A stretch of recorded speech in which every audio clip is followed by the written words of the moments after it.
Howdy everyone, Ryko670 here. So, this is it. This is the moment you've all been waiting for. Well, at least most of you anyway. But anywho, I am now going to be counting down my top 10 favorite movies of 2013. Now, before I get on with the list, I do want to tell you guys that, that even though The Hobbit, The Desolation of Smaug came out last year, I didn't get a chance to see it until early this year, so it will not be on the list.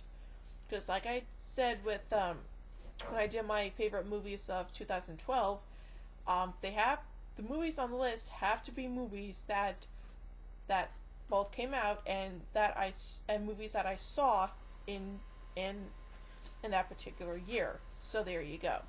Alright, now, without further ado, let's get on with the list. Okay, so, number 10, This Is the End.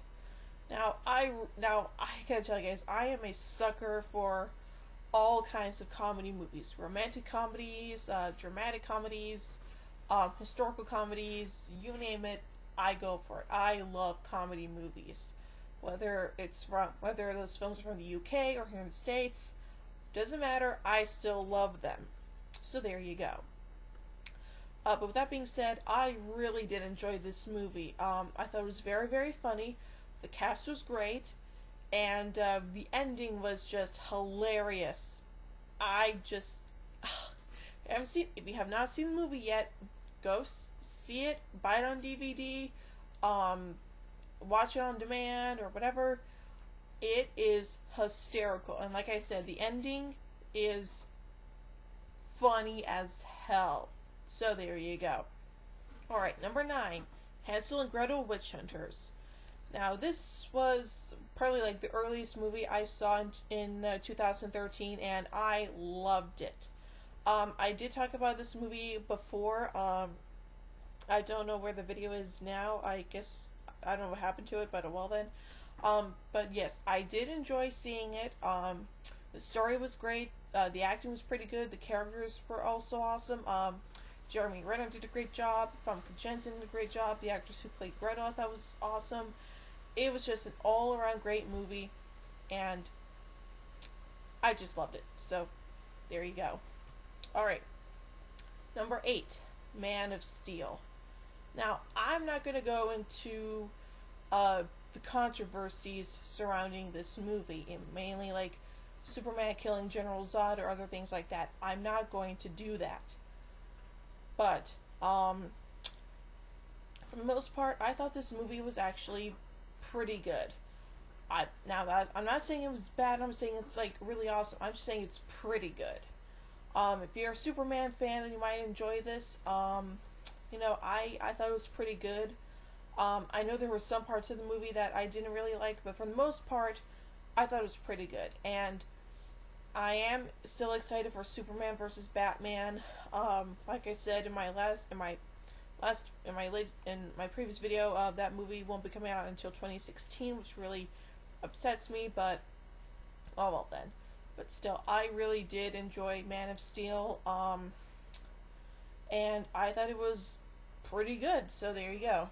Alright, number 7, Thor: The Dark World. Yes, there are going to be a lot of superhero movies on this list. I'm a sucker for superhero movies, so there you go. But yeah, Thor: The Dark World. Now, I have to be perfectly honest, you guys. While I did enjoy the first Thor movie, I thought that I enjoyed this one even more than I did with the first one. And I thought that in this movie, the action sequences were bigger and better. The stakes felt higher, and it was all around very, very good. And Christopher Eccleston, who played the Ninth Doctor in Doctor Who, as Malachite the Accursed, I thought his performance was okay. And I know he's not in the movie for a whole lot of screen time, but I still think he did a really great job. And also, Tom Hiddleston as Loki, excellent. I thought his performance in this movie was amazing to me. And again, what happens at the end, I don't want to spoil it, but it is phenomenally fantastic, and I loved it. You know, I was like, whoa, okay, I wasn't expecting that to happen, but yes. And there's even a scene in which Loki transforms into Captain America, and I was like, that is awesome. I mean, that was my reaction to that scene. But yeah, I thought that this movie was really, really good, and I really enjoyed it. So yeah. All right, number 6, The Wolverine. Now I have to be honest, you guys. This movie is definitely 100 times better than X-Men Origins Wolverine. So there you go. Now, for those who are wondering where this movie fits in with the X-Men continuity, this movie, The Wolverine, takes place after the events of X-Men 3: The Last Stand. And I like the fact that this movie, it starts off with Wolverine in World War II, and he doesn't have the adamantium claws, yet he sells the bone claws, and he saves this guy from being killed by the atomic bomb when the Americans were dropping bombs on Hiroshima and Nagasaki, and he saves this one guy's life. And in return, the guy gives Logan a chance to be human by offering to take away Logan's healing powers, but he doesn't want that. And all this other stuff goes on, but yeah, I really did enjoy this movie. And now they're setting it up for X-Men Days of Future Past, which I'm extremely looking forward to. And I cannot wait for this movie to come out. I want to see this movie so badly that it's just, I can't wait. So there you go. Alright, number 5, Frozen. Now, I'm a huge fan of Disney animated movies, and this movie is actually based off of a fairy tale called The Snow Queen by Hans Christian Andersen. I had no idea about that. I mean, in the early days, that's what Disney did best. They took these well-known fairy tales and adapted them in a way that both kids and adults could see them. I mean, what was the first big Disney animated movie? I mean, what was the first Disney animated movie that came out in theaters? Snow White and the Seven Dwarfs. And I think that Disney, for the most part, has been on a roll with adapting these well-known fairy tales and turning them into movies. And this movie is no exception. I loved this movie. The animation was great. The characters were fantastic. The story itself was awesome. And the music, not just the score, but the songs were amazing to me.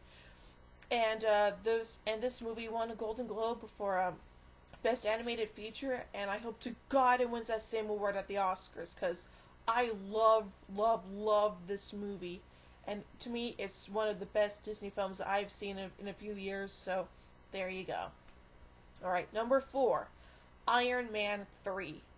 Now, this movie is the first film in Phase 2 of the Marvel Cinematic Universe. Basically, each of the other films that are going to be coming out, like Captain America the Winter Soldier, they're all building up towards Avengers 2, Age of Ultron, which is coming out next year.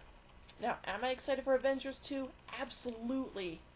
And to me, I think Iron Man 3 is definitely the strongest of the Iron Man movies. It does have some problems here and there, but I really enjoyed this movie. And the fact that it actually deals with Tony having PTSD after what he went through in the Avengers, I thought was great.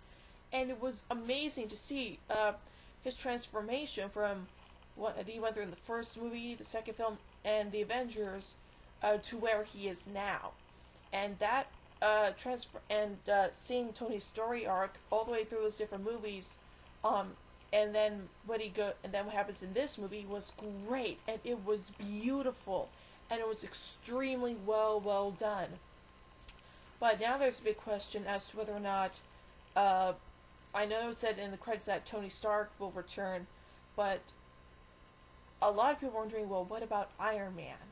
Well, Tony Stark is Iron Man, but who knows? I mean, they might build him a suit, they might not. It just depends on what they plan to do with Tony Stark when they get to Avengers 2, so there you go. Alright, number 3, Star Trek Into Darkness. Now, this movie, what can I say about it? It was pretty good. The story was good.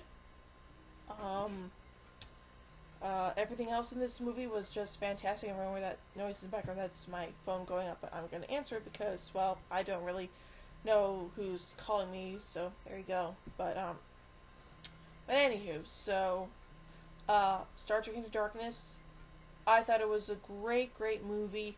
I know some people do have problems with the casting of Benedict Cumberbatch as Khan. To be honest, I really don't have any problem with that at all. You know, as long as the character is played by a good actor and stuff like that, then I can't complain. And I do think that this movie was pretty good. Again, it felt like it was, again, just like with Thor: The Dark World, in this movie, the stakes were higher, and the action sequences were bigger and better. So, again, I can't complain. So yeah. Alright. Number 2. The Hunger Games Catching Fire. Now, I know that in last year's list, I ranked The Hunger Games pretty high on the list. I think I put it at number 1 or something like that. But this movie, the sequel, Catching Fire, I thought it was actually a lot better than the first one. And to me, it felt like it was more a straightforward adaptation of the book than what they did with the first movie. And this movie, they really don't change that much. I mean, to me, it's like they changed nothing, and it was great. I know, I loved that. And now Mockingjay Part 1 is going to be coming out this year, and yes, it's going to be another 2-parter, just like they did with Harry Potter and Twilight. But Hunger Games Catching Fire was magnificent, and again, gotta give praise to Jennifer Lawrence, because she is awesome. I mean, she is the reason why these movies are so successful and so popular, right? Everyone loves them. I mean, if they casted someone else as Katniss, then those movies would not have worked. But to me, it's Jennifer Lawrence that makes these movies as popular as they are now. I mean, seriously, when I found out that the first Hunger Games book was being turned into a movie, the only person who I pictured in my head to play Katniss was Jennifer Lawrence. And thank God they casted her, because, I'm sorry, but to me, no one else can play Katniss. No one. So there you go. Alright, so, my number 1 favorite movie of 2013 is Saving Mr. Banks. Yes. Now, this is actually the last movie that I saw in 2013, and I fucking loved it. Now, for those of you who are wondering what this movie is about, it's basically a movie about the making of Mary Poppins, in particular, how Walt Disney tried to get the rights to Mary Poppins from the author, Pamela Travers. And Travers is played by Emma Thompson, and Walt Disney is played by Tom Hanks. Excuse me. Yes, Tom Hanks plays Walt Disney in this movie. Did I have a problem with that? No, not at all. I mean, I love Tom Hanks. He's one of my favorite actors. But yeah, I really did enjoy his performance, and it turns out that Tom Hanks and Walt Disney are actually distant cousins. Who knew? But anywho, so yes, I really did enjoy this movie. I thought it was fantastic, and there are some flashback sequences to P.L. Travers' childhood, and I really like those scenes. I mean, they didn't feel out of place as like some of the flashback scenes in Man of Steel, but those sequences were awesome, and they didn't take up a whole lot of time, which I thought was great. But other than that, yeah, I really legitimately enjoyed this movie, and I thought it was fantastic. So there you go. Alright, so those are my top 10 favorite movies of 2013. If you have a favorite movie, or if you have a couple favorite movies of 2013, then let me know in the comment section below. And, so yeah, I will see you guys next time. Bye.